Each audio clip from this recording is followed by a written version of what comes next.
le da la vuelta, ahorra, se la busca, saca la tarjeta de crédito, pide prestado, hace lo que sea, pero lo quiere. El problema de la salud, de los productos farmacéuticos, que para uno como emprendedor generar un producto farmacéutico tiene un poquito de problemas, porque pues la gente para la salud no mira por precio, sino por marca.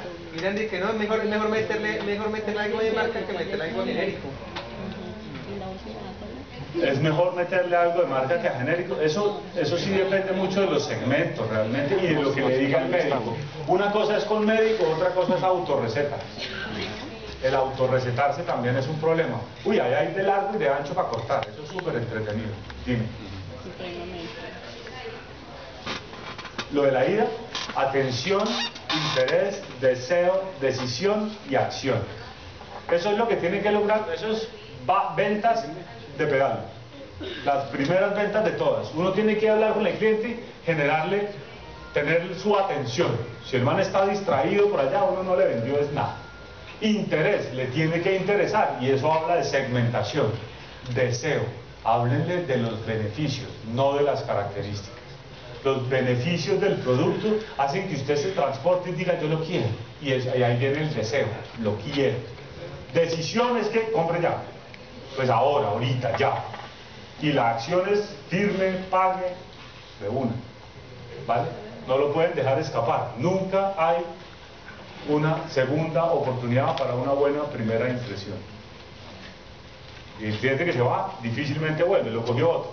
Y en internet es peor, ¿no? A un clic, rapidito, ¿vale? Ahora, cuando yo hablo del objetivo de negocio, cuando estoy en un tema de adquirir, pues necesito facturar más y ganar participación, empezar a tener una masa de clientes. Si hay 100 clientes en este mercado, yo quiero 10, 15, 20, 25 y ir creciendo en participación.